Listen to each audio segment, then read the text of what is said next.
RK நகர் தொகுதி இடைத்தேர்தலில் பணியாற்றும் அரசு ஊழியர்களுக்கான பயிற்சி முகாம் தண்டையார்பேட்டையில் நடைபெற்றது. அந்த கூட்டத்திற்கு பிறகு செய்தியாளர்களை சந்தித்த சென்னை மாநகராட்சி ஆணையரும் தொகுதியின் தேர்தல் அதிகாரியுமான கார்த்திகேயன் மின்னணு வாக்குப்பதிவு இயந்திரம் பயன்படுத்துவது குறித்து திங்கட்கிழமை முடிவு செய்யப்படும் என தெரிவித்தார். இந்த ட்ரைனிங்ல எல்லாம் பெருவாரியா நம்ம அனுப்பிச்சவங்க எல்லாம் வந்திருக்காங்க. ஒரு சிலர் பணிக்கு வராமல் இருக்கிறார்கள். அவர்களுக்கெல்லாம் பணிக்கு வராதவர்களுக்கு அனைவருக்கும் நம்முடைய விளக்கம் கேட்டு அவர்களுக்கு சார்ஜ் மெமோ வழங்கப்படும். வேட்புமனுக்களை திரும்ப பெறுவதற்கான கடைசி நாள் திங்கட்கிழமை 27ஆம் தேதி 3 மணிக்கு வேட்புமனுக்களை திரும்ப பெறும் நேரம். அதன் பிறகுதான் போட்டியிடும் வேட்பாளர்கள் எத்தனை பேர் என்பது இறுதியாக தெரியும். தேர்தல் விதிமுறை மீறல்கள் மேலாம் வழக்கு போட்டிருக்கோம். கிட்டத்தட்ட 60க்கும் மேற்பட்ட வழக்குகள் பதிவு செய்யப்பட்டிருக்கின்றன. தேர்தல் விதிமீறல்கள் எல்லாம் நாம் ரொம்ப தொடர்ந்து கண்காணிச்சுட்டு இருக்கோம்.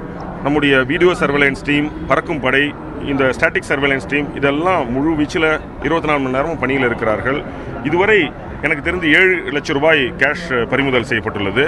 63 நபர்களுக்கு மேலே ஒன்று நோட்டாவுக்கு போயிடும். 63 நபர்களுக்கு மேலே போட்டியிடும் நபர்கள் இருந்தாங்கனாக்கா இந்த பர்டிகுலர் எலக்ட்ரானிக் ஓட்டிங் மிஷினை யூஸ் பண்ண முடியாது. இந்த பெல் மேக்கோட எலக்ட்ரானிக் ஓட்டிங் மிஷின் யூஸ் பண்ண முடியாது. இதெல்லாம் ஒரு யூகங்கள் தான். நீங்கள் எல்லாமே மண்டே 3 மணிக்கு தான் தெரியும். மண்டே 27th 3 o'clock விட்ராயல் முடிச்சதுக்கப்புறம் தான் அதை பற்றி. ஒப்புகை சீட்டு கிடையாது. அது விவி பேட்னு சொல்லிட்டு ஓட்டர்ஸ் வெரிஃபையபிள் பேப்பர் ட்ரையல் விவி பேட், அதை எல்லா இடத்துலையும் பயன்படுத்த தேர்தல் ஆணையம் உத்தரவிட்டிருக்கிறது.